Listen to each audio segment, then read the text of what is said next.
name is Anne Keeney. I think I've met most of you. This is our third talk in the series of Voicing Collegiate Recovery. I am the academic lead for this project, and also many of the other members of our leadership team are here, so I'm just going to ask if you would introduce yourself. So, Francis Fernandez, retired from UCR, where I was a speechwriter, and I'm the chair of the Collegiate Recovery Advisory Board.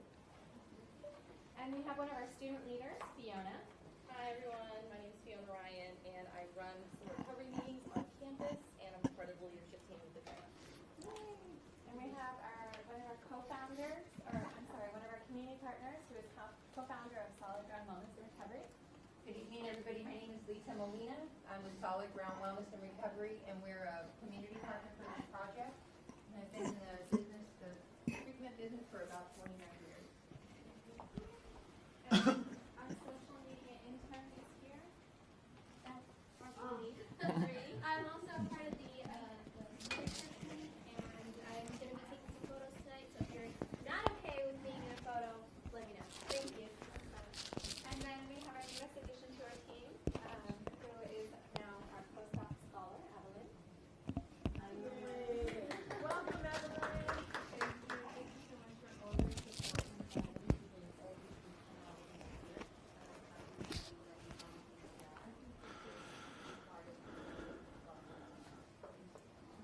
Okay, so today the presentation is focused on ethics and stigma in research with vulnerable student populations. And as I said, this is the third talk in our series. In addition to the talks, we also are doing a webinar and podcast series, which we began our webinar and podcast series last month. And we have more information on our website to indicate when any future webinar or podcast will be. The website is And the website is, again, on the UCR School of Medicine Center for Healthy Communities, and it is Voicing Collegiate Recovery. So tonight, I also wanted to point out that this series is also supported by Healthy Campus, which really for us is about changing the narrative around students who are here in our campus community with histories from recovering from substance use disorders. So tonight we have our presenter, Dario Kuzmanovic, who is the Associate Vice Chancellor for Research Integrity here at UC Riverside, and he will be focusing specifically on research integrity. Now I'll hand it over to you. Yes. Hi. So my name is Dario. Thank you very much for coming.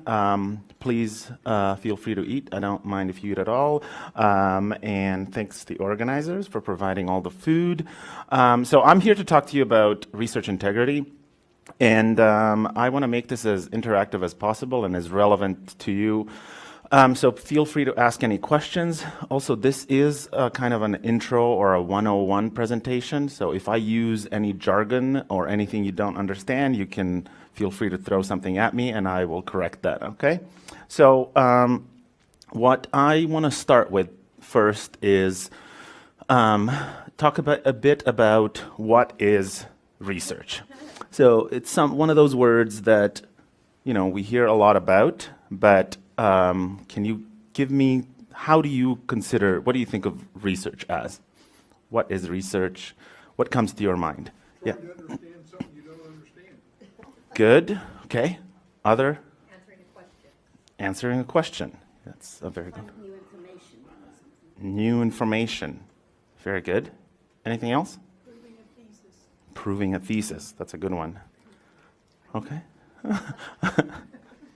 Okay, so those are all very good, actually excellent definitions.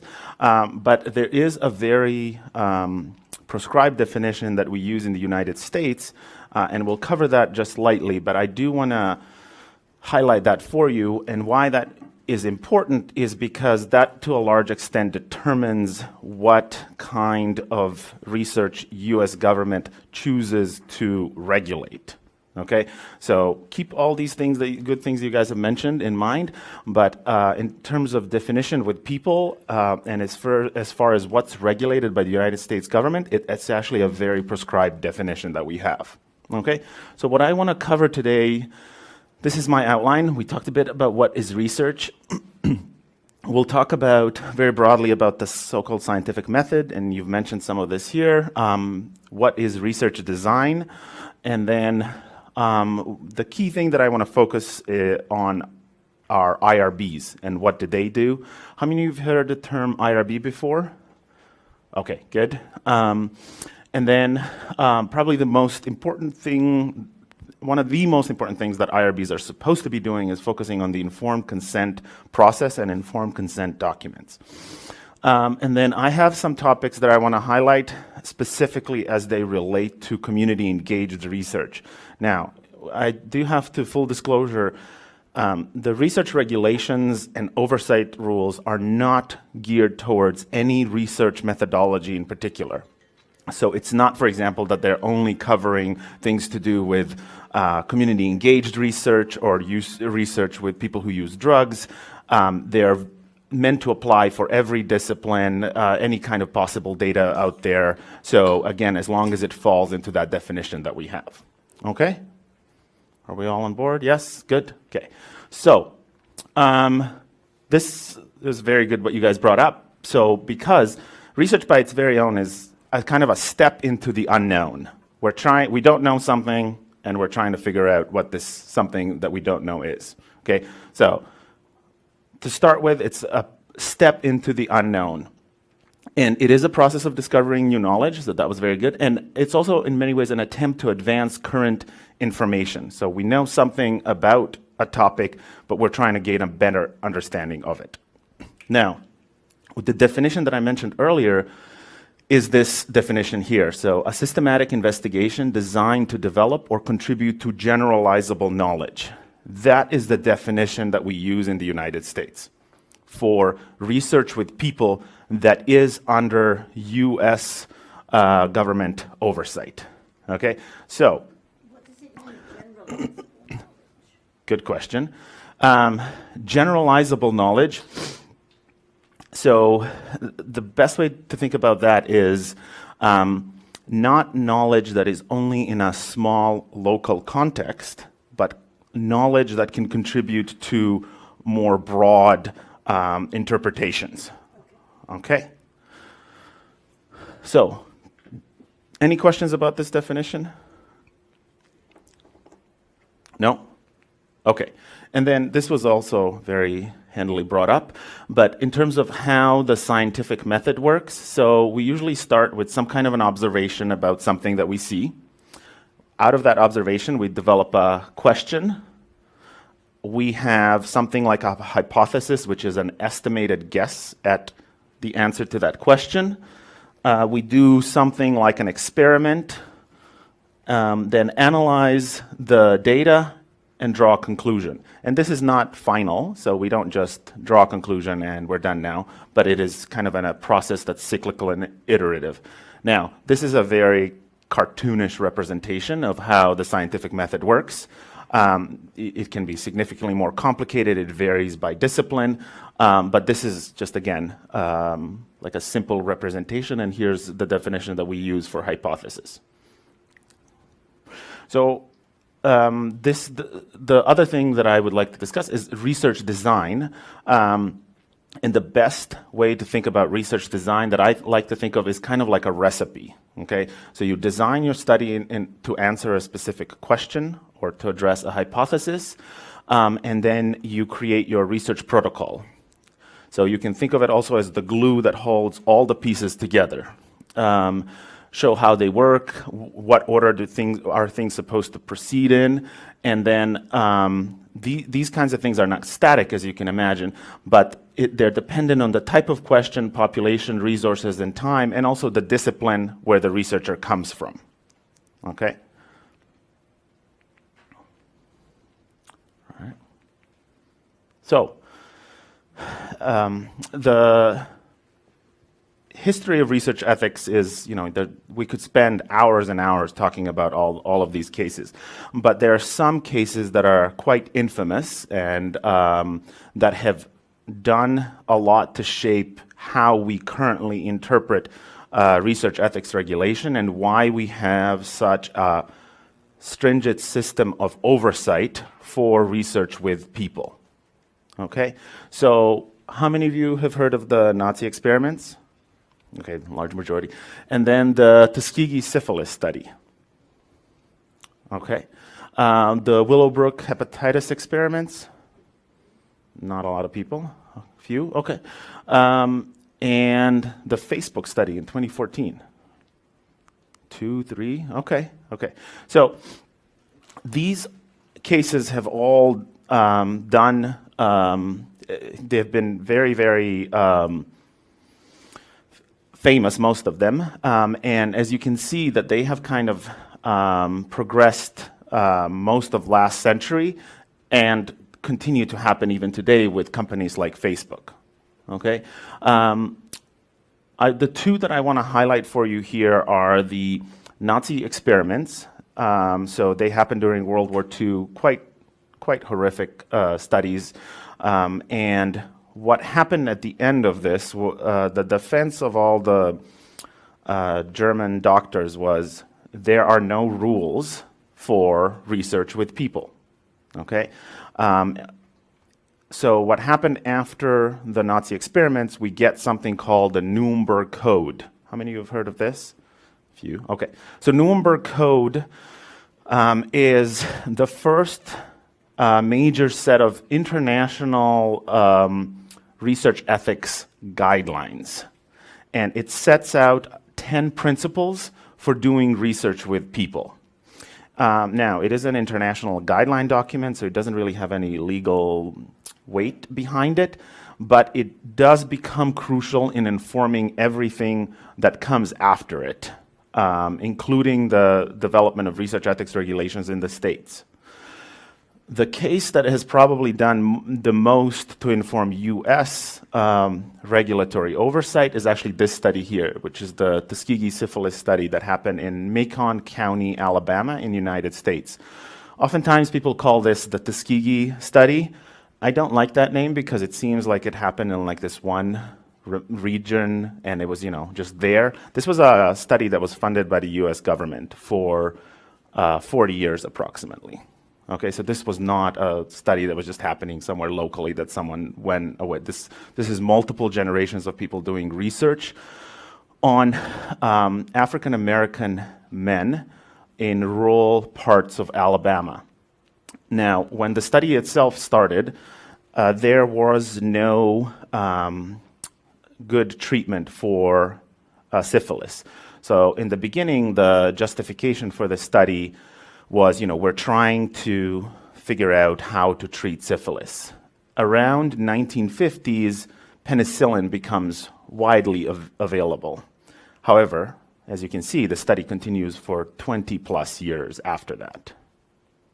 And then it wasn't until a whistleblower brought this to the attention that this kind of created a huge uproar in the 1970s. So what happens then is there's this report that's published saying, we need oversight of research with people in the United States because there was nothing at the federal level. So we get a set of regulations for the United States, and they are largely informed by the PHS Tuskegee syphilis study. Okay? Any questions about this study or anything we've covered here? Yeah. Can you just mention briefly the Facebook study? Sure. So the Facebook study is a kind of a interesting one because what happened was, so what Facebook did is basically a simple, what we call a two-arm design. Okay. So in one arm, in the news feed. So they randomly assigned people. I believe the study actually took place in 2012, but they published it in 2014. In one arm of the study, they withheld positive status updates. Okay? So if you said, I got a new cat today, and you were in this arm, your friends would not be able to see that you posted that. Okay? In the other arm, they did the opposite. Okay, so if you were in the other arm, they would push up the negative content. Okay, so one was positive, one was negative. And then they just watched for what did people post. Was it a more negative post or a positive post based on the arm of the study they were in? So the study was, if you were on Facebook in 2012, you were part of the study, so congratulations in case you didn't know. But the study was received quite negatively. But since then, Facebook has had several other negative things that have hit the media. But the study was not well received, and Facebook changed, as a result, has changed a lot of its practices. So you can actually now look up on Facebook's website, or on Facebook, you can see that they have a research page where they try to be more proactive. They still don't do things like obtain individual consent, but a lot of the stuff that they do now focuses on, how big of an icon do you want, or how frequently should you put up an ad and something like that. So they're trying to move away from stuff that got them into trouble in 2014. So. Assuming they didn't inform anybody. No, absolutely not. Well, they put it in the terms of service, which everyone reads very diligently. Yeah, in that small legalese font. Yeah.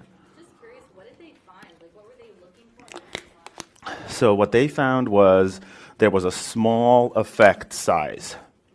They were trying to see whether positive or negative posts are more likely to make people feel more likely to post something positive or negative.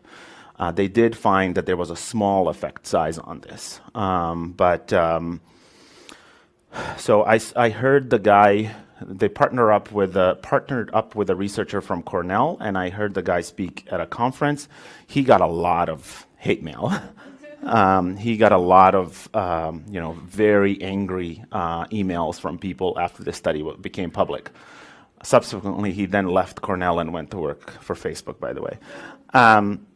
So one of the things that was, and that my friends who are psychologists say, there's no way to know whether being in the arm where the negative content was promoted, if there were people who were at risk of being depressed or perhaps even suicidal, there's no way of knowing whether something like this would push them over the edge. Facebook will say, no, that can't happen. But again, there is a small effect size, right?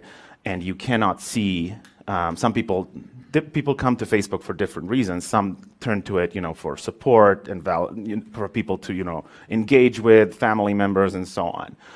But the most striking email that this researcher shared was, there was a woman who emailed him and saying, I can't believe you did this because I didn't see that my friend's mother had died as a result of having been in the study. So again, it was, I don't think this was well thought out. Yeah. I'm astounded that somebody from Cornell would be involved. Don't they? Yeah. Somebody like you there? They do have some, so again, I am overly simplifying how all of this works. I'm just going to say that for the purposes of this discussion, not everything gets reviewed. There are things that don't get reviewed, and given that researcher's involvement, Cornell didn't have to review it, so legally. Okay, so that's kind of how they bypassed this, because all the data was collected on Facebook, and they just provided him with de-identified data, and he helped analyze it. So, okay. Other questions? All right. So, we talked about some of the reasons why we have now this kind of system of oversight and all these rules regarding regarding research involving people. But I would say that history is there are blogs out there where people just post controversial or problematic, infamous cases of research on people. But I actually don't think that's one of the most compelling reasons to have a system of oversight. A lot of research, because of this issue we discussed earlier, being a step into the unknown or trying to figure out something that we didn't know before, carries some risk of harm. Okay, so there are some studies that are virtually no risk, but there is some small risk of harm. Also, science is getting more and more complicated, and an average person may not have the capacity to understand what a very complicated study is trying to accomplish.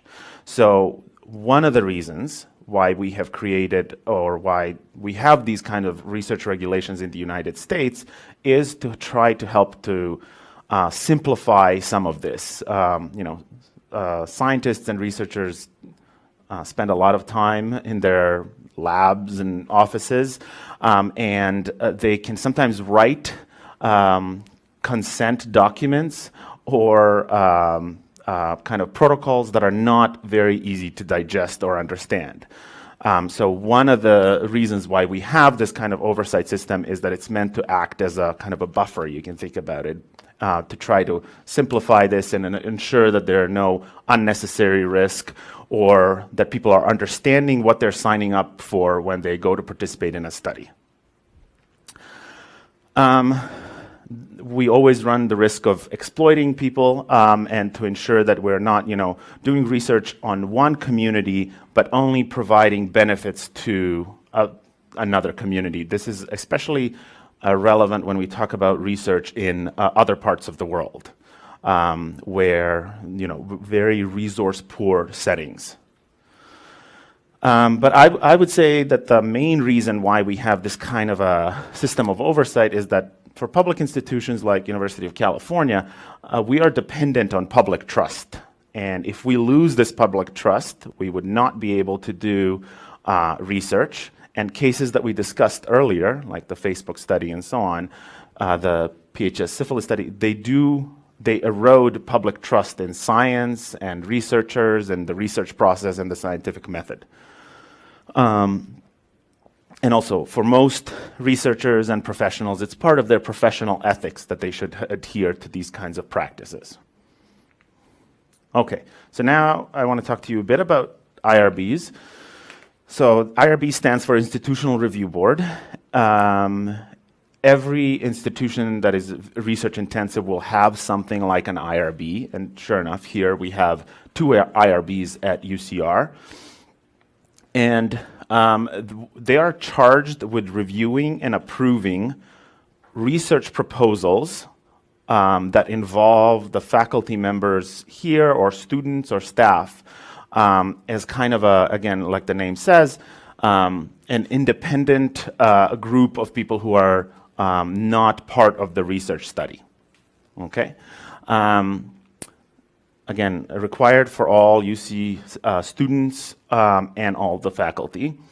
On these committees, we almost always have something like a community member, and then we also have one person who's considered a non-scientist. And again, they're meant to act as like a check, or to ensure that because the other people on the board are all affiliated with the institution, they're not just, approving everything that comes ahead because they want to, get more research funding and get more research dollars and so on.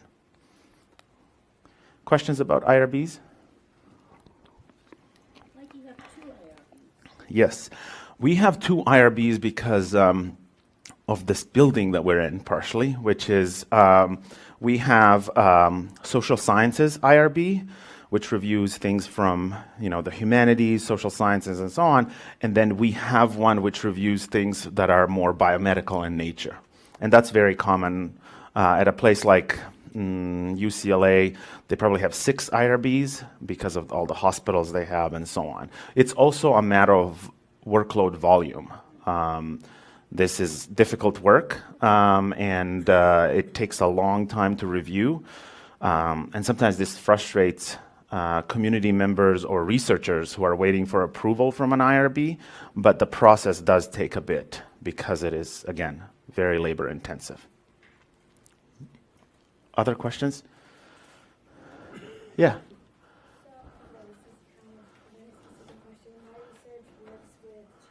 Uh-huh. And consent isn't really something I can get from them, from their parents, and from their orphans. So what kind of steps do So the question is, if everyone, when you're working with children, how do we deal with consent? Let's just put a pause on that, and it's coming up, but very good question. Anything else? Yeah. So if someone's a community member on an IRB board and the rest of the board is like UCR faculty or Mhm. something, is it a majority vote type of thing whether something gets approved? Because like what if, all the faculty wants to push it through for those research dollars, now one community member is like, no, Yeah. then what happens?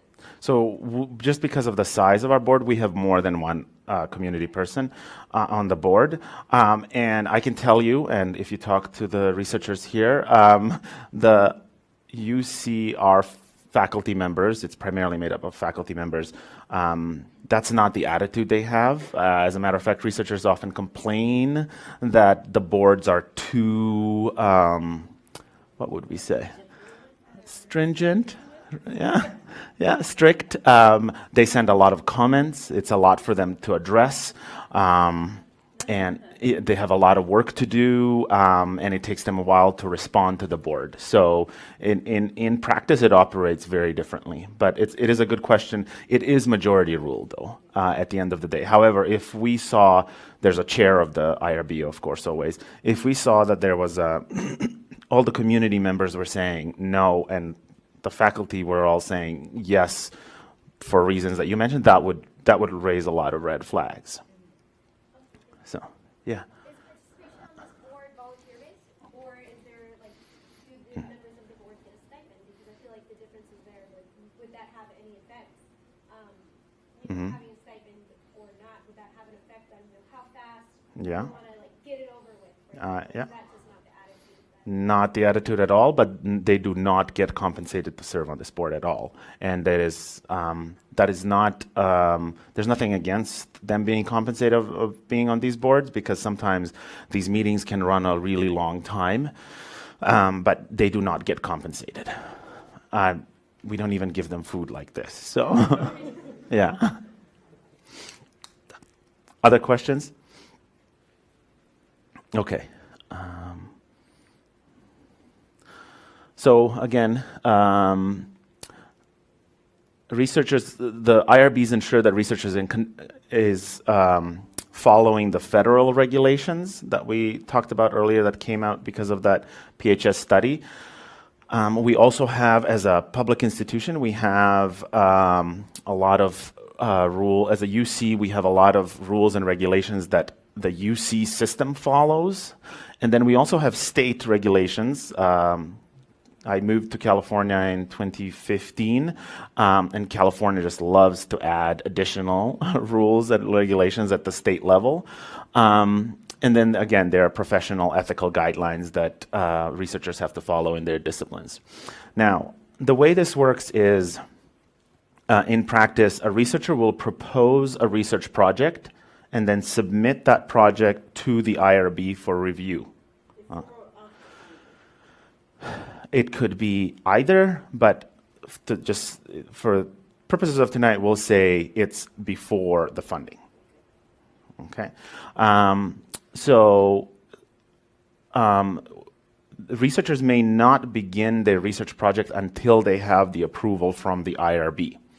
Now, that works for what we call a new study. So you submit a new study that you want to do, but it also works if you want to change your study, which researchers often do. This is the part that can sometimes get frustrating. It can take anywhere from 2 to 4 weeks to gain an approval from an IRB, depending on the complexity of what is being proposed. That is a long time. For those of you working on community-based participatory projects, a lot of frustration can happen sometimes because there'll be a community advisory board meeting, and the community members will come up with all sorts of great, lovely ideas for, let's say, a meeting that's happening in 10 days. And then they'll go to the principal investigator and say, hey, we should do all these things, okay? And then the principal investigator will say, well, sure, but we need to get approval from the IRB, and they're currently taking 4 weeks to approve something.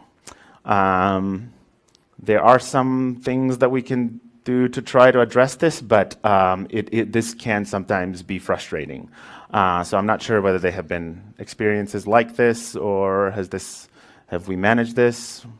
So in our project, I remember it going through it. it went through IRB and it actually went to the full board review. And we haven't had any amendments. So we had a lot of really great feedback from members of the IRB and things that we had to change. And since then, we actually haven't, basically, it's a blueprint and we've been following it. Okay, that's good. A recipe, yeah? It was actually a very interesting experience. I hadn't been through that before, and I was impressed by how carefully they had thought about stuff. Yes, yeah. So one of the things, for those of you working with community-based participatory projects, IRBs are not used to that kind of a research methodology. Okay, so that is something new to them. I actually moved here from Canada, and community-based participatory research is huge there. So IRBs are a lot more accustomed to reviewing these kinds of projects. Kind of the stereotypical IRB project is, someone in the School of Medicine is testing a drug of some sort, and people take that drug to see whether, let's say, it improves their migraines. Okay, that's kind of the stereotypical.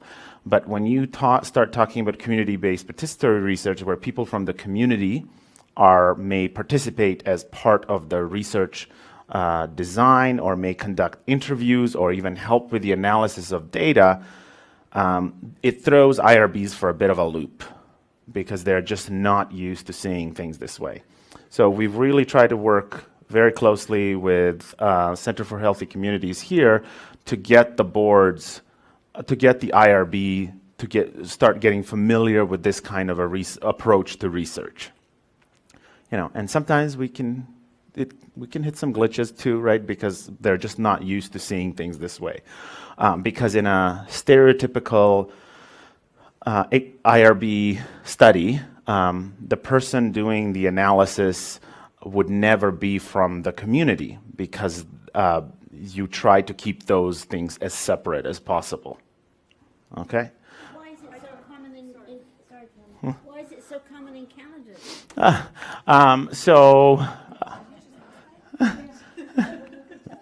So the reason was because there was just a push at the federal, one of the funders had a huge push and focus on community-based participatory research, and then just kind of funded a lot of these studies. And in the beginning, it was very difficult, and boards were rejecting it, saying, no, you're breaking confidentiality because people are looking at the data, and therefore that can't happen.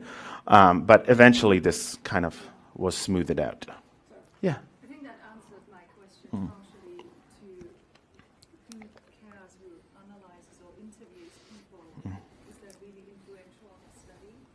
Is that a trust issue that we're facing? And maybe that's why Canada is Yeah. ahead of us? No, so I would say that it's actually more, so it is not, I don't think it's a problem in terms of who analyzes data. However, it is a problem if we have a breach in confidentiality. And there are some things that are unique to community-based participatory research that would almost never happen in the traditional research design. So do you want to talk about some of the things that are? Yeah, so let me just see. So for instance, Fiona is a student and she's part of our leadership team. And while right now this is engagement, we will in the spring collect data. And Fiona, if she chooses to, she can choose to be trained to be able to collect the data and analyze the data. But she is a member of the same student community and other stakeholders who will also be engaging in the research. So it raises issues of, we need to make sure Fiona understands, and any other individual who's part of the data collection and analysis, that they can't share this information, they can't identify the individuals involved in the research, because we want to make sure to maintain the confidentiality and the anonymity. And so you could say in more traditional models of research, that the researchers aren't necessarily part of the community. No. And so that there's a greater distance and separation between the researcher and the community. Yes. Whereas in community-based participatory research, it's very different. Members of the community are part of the research team and the collection and analysis of data. There'll be an overlap of roles. Yes. Yes. Yeah. Yeah. So one of the criticisms of traditional research has been that people who are doing the research are so abstracted from the community they're researching in. So, you know, you can imagine it's usually a white male in a lab coat who comes in, takes samples, and goes to a lab, analyzes them, publishes a paper, and that's almost all that. So that was one of the criticisms that CBPR is meant to address. But we have, you know, come into a situation where we have there are different issues to consider, and I'm not saying these are not, you can't breach these, but confidentiality in research is one of those kind of bedrock principles. And if you are a member of a community who is then also part of, let's say, a team that you're helping recruit or perhaps interview people as a part of the research design, if you're just a member of the community, you can talk about and say, you know, maybe it's in poor taste. You can talk about and say, oh, you know, I saw Jane and she was doing this or that. But now if you're a representative of the study, that becomes a breach of protocol and you're breaking confidentiality. So it is a slightly different issue than just a community member talking about someone. Have I convinced you or no? So if you feel that I can, if you feel part of our community, and if she's interviewing other students who also are in recovery, and then she sees Joe Blow over there and says, oh, I was interviewing her, and you have no idea what she got up to when she was drinking. Yeah. You understand? Yeah, But you can't do that. Wouldn't that come out in the research anyways? Well, Not- you not wouldn't by name. identify the Not by name. You Yeah. wouldn't, Yeah. it's all de-identified. Yeah. To Yeah. protect anonymity. Yeah. So that's really what it is all about. Yes, it's about. I mean, there are other issues, but this is one example of an issue that is unique. Yeah. So I think I can make this a little bit more concrete. So I didn't announce this in the beginning, but there are pictures or images, photos up around, and this is from our original Photo Voice project. So if you take a look, these are images from participants in our study. This is a study that really drove the research that we currently, or the work that we're currently doing through our Corey grant. And you wouldn't know who these individuals are, but there's 17 individuals who were UCR at the time. They were UCR students. It included undergraduate students, graduate students, and medical students. But we don't know who they are. Their words are also attached in some cases to their photos. So they use photography to be able to explicate or explain their experience of being in recovery here on our campus, and also to share what it is that they needed for recovery support.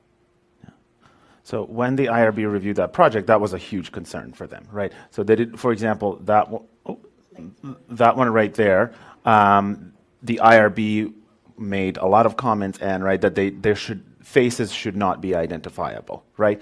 And sometimes faces are not identifiable, but if I always wear this one scarf and then I'm the only person on campus who has this unique scarf, that is considered an identifier. So the board really wanted assurances that this would not be clear. And you may not think of this if you are not operating in this kind of a world of research and how important it is to protect confidentiality.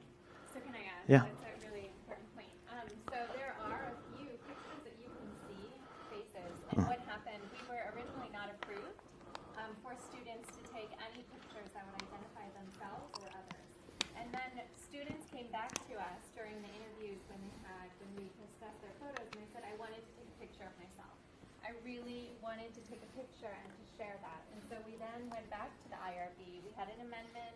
We provided the evidence from the students saying that they really wanted to have the opportunity to share an image of their own face or something that would allow them to be identified.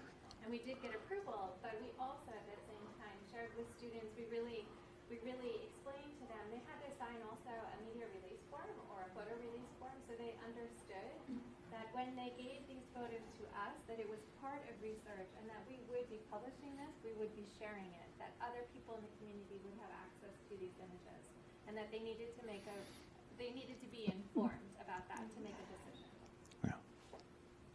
Good questions. Anything else? Yeah. My question is outside of what we've been talking. Okay. How many, on an annual basis, how many research studies are going on Yeah. on average? So, These two. yeah. So on just this side, in my office, there are 7 committees like the IRB, but they look at different things. This is on research with people. With between these 2 IRBs, we have around 1,200 active projects currently. Oh, that's nothing. UCLA has around 6,000. Yeah, it is quite, and it is because of all these regulations that you have here, it is there's a lot of documentation that they're required to do. So, yeah. Sure. Because this has to be with federal, and you mentioned also sometimes state and then institutional ethical guidelines, are there specific forms that everyone who submits has to submit, or it's just No. it varies? It varies. So each IRB in each institution will have its own questions. There are some things that they have to cover, but the way they ask it, it can be different. So we have people here who've come from different institutions, and they'll say, "Whoa, you ask way more questions here," or they don't. On my previous institution, they didn't ask any questions. So it really varies. There's some minimum that they all have to do. But for example, think about it also this way, because of what I mentioned at the state level in California, there are some things that you would just have to do in the state of California, for example.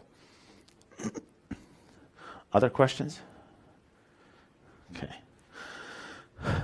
So the other things that IRBs do is if there are complaints from people who participated in a study, and if you as a participant feel you can't resolve it with the researcher, okay, you can submit a complaint to the IRB. Okay, so I'll get back to that in a sec. But first I wanted to talk about the informed consent process, and now we actually come back to your question.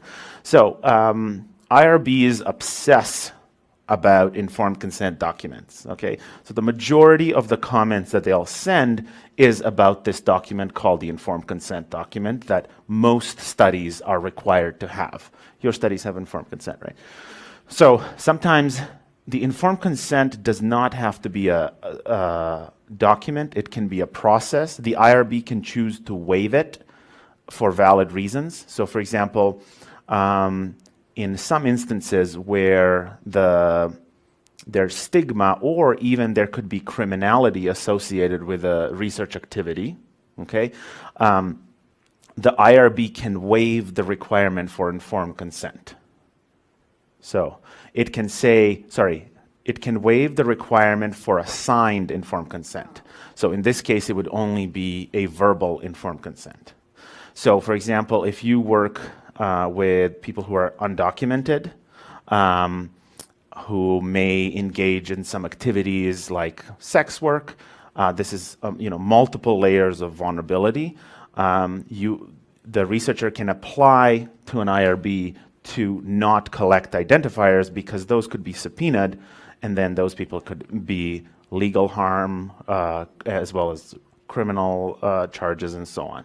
But presumably, the consent would have to be witnessed, otherwise the researcher could invent it. So, correct. So, IRBs don't concern themselves too much with that. The informed consent process does not have to be witnessed. That is not a federal requirement. However, it is often a practice because of the reasons that you mentioned, which is you don't want someone to fabricate people having participated in the study. Okay, but IRBs don't usually think about that. IRBs can actually always have the power to observe the informed consent process. They can say, we want to see how you consent people into the study. That is a possibility. The overwhelming majority of them do not do that because of just bandwidth. The capacity is not there. So again, informed consent process, hugely important. I get often questions about how long should my informed consent document be? There is no answer to this question. The best way I can describe this to you is you should think about it if you were enrolling a loved one into the study, what would you want them to know? Okay. There are informed consent documents that are less than a page or half a page, and there are informed consent documents that are 40, 50 pages long. Okay, so if you've ever participated in those studies that you see advertised, make $4,000 for 1 week of participation in a study, those studies usually will have very thick and dense informed consent documents. They're not easy to read at all, but they do this to protect themselves because these are new drugs that are being tested. Okay, one of the most challenging things is that people who, that this qualifies for students as well as for faculty members, they write at a very high level. The average person in the United States reads at a grade 8 reading level. Now, we could have a whole discussion about that, but let's just assume grade 8 reading level is actually a very difficult level to write at. The sentences are difficult to write in such a simple format when you're trying to convey very complicated ideas. Okay. Questions? You were a speechwriter. Are you disagreeing with the? No, Yeah. I'm just thinking that journalists are trained to write to that level in this country. I see. The delight in England of reading the Sunday paper is you need a dictionary. But you're not supposed to do that here. Yeah. But scientists and PhD students are notorious for, because they read this stuff that's very dense, and if they write. Then they'll write that in an informed consent document, and the IRB will send them a lot of comments about having to clean up the document. Okay, so participants must have the capacity to understand what they're consenting to. Now, this is not an absolute rule. There are exceptions to this. But the key thing is that voluntary choice be emphasized, and that for the question you asked about children, they cannot consent to a research study, but they can provide assent. So assent would be that their parents consent for them to participate in a study, but then the researcher also asks the child, in this case, whether they would want to participate in the study. And they would ask these questions at a level that is comprehensive to whatever the age that children are. Does that answer your question about? If they're orphans, then who gives the consent? So, if they have would they have a guardian of any kind? I would assume so. So, My project is a little bit complicated in that sense because I'm studying hospital detention policy in Nairobi. So a lot of them are in the care of the hospitals, and they actively deny that they're kept there. So I'm negotiating between liminal spaces of consent, and it's not always possible. Some of them have parents, some of them were born there and left there. yeah. So when we talk about this is a practice that we use here in the States, but usually we would defer to the researcher to find the best solution to the other country. But usually someone has to provide consent who's some kind of a legal guardian, or if in these cases sometimes there's like an administrator who can provide consent for people to participate in a study. Now, it also depends on what the study is. If it's just talking to someone about their experience, and the risk is low, there is more flexibility than if it's like a very, you're talking about things that could be very traumatic, or you're, doing invasive things like drawing blood and, inserting things into people and so on.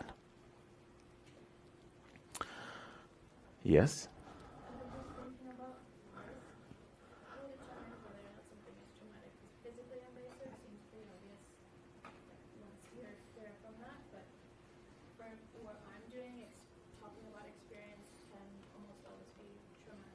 Yeah. Yeah. So, yeah.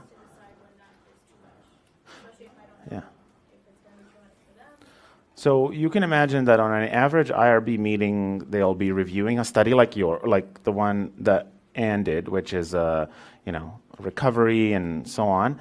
And then the next minute they're reviewing a study about sex workers in Thailand. And then they go to a study, homeless youth in LA. They mostly lean on the researcher to provide the justification about what they're trying to do. They will ask questions about risks, and they may ask you, you're asking all these questions, do you have to ask this many questions about something to gain the answer that you're trying to gain? Or can you, maybe ask 2 questions as opposed to 10? So they can push you to justify things like that.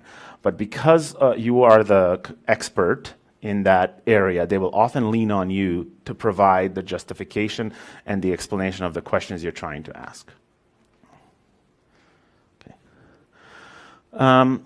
We usually want there to be a full disclosure of research purposes, what will happen, risks and benefit, and anything else that may be relevant.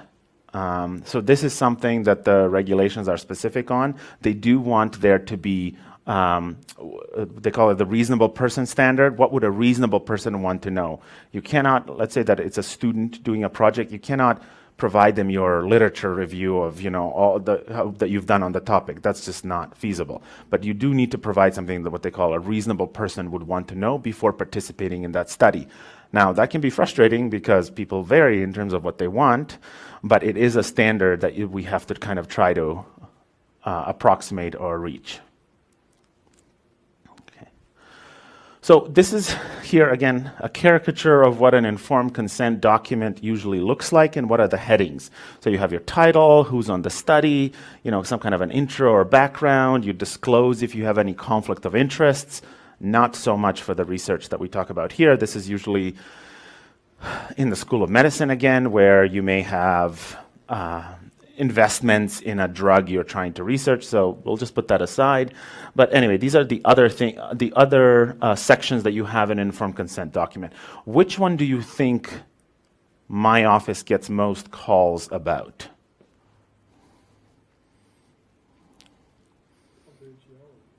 Confidentiality, okay. Sorry? Conflict of interest? Risks and benefits, that one. Compensation? It's compensation. Yeah. The number one thing that people call us about is compensation. And honestly, I don't even think it's about the money, because compensation in studies is, minimal at best. If there is, it's completely fine not to have compensation in a study, by the way.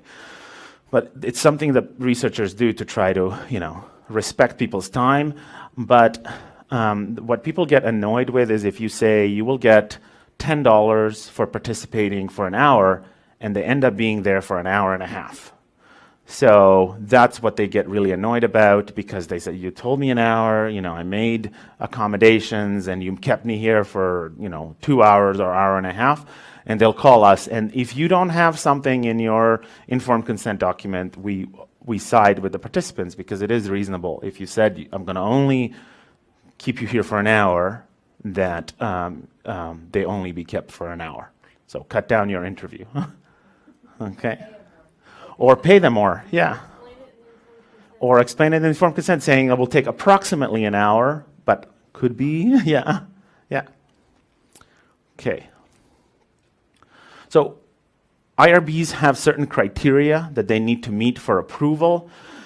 I've here provided a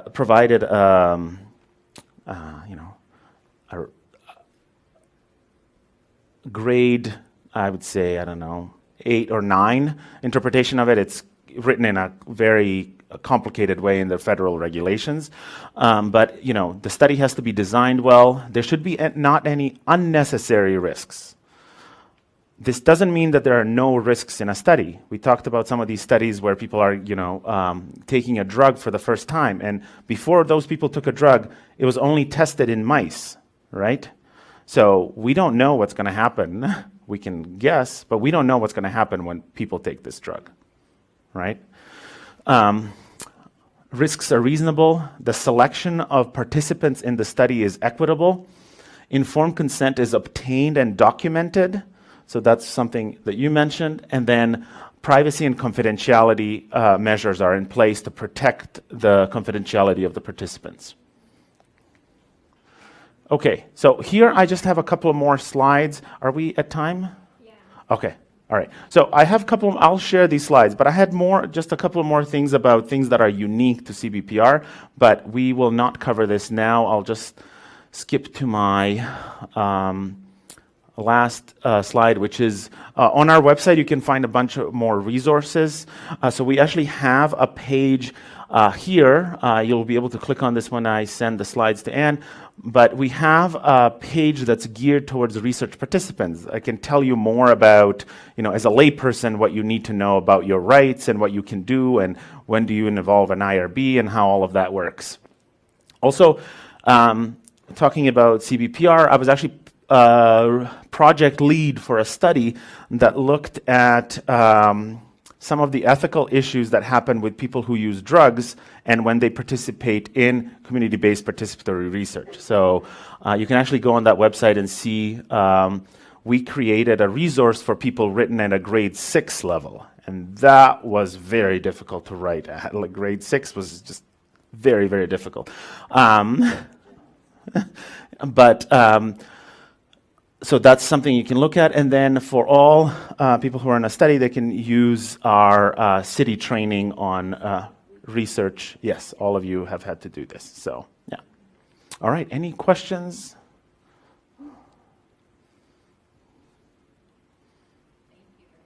Okay, no, thank you. Yeah. Thanks. So thank you for coming. I do want to emphasize that all of our leadership team members have taken city training. And that we have a survey. It is not research. It is only on your thoughts about this presentation. This is feedback for us in the future. And if you have any questions for myself or for Dario or any other member of the Corey team, please ask.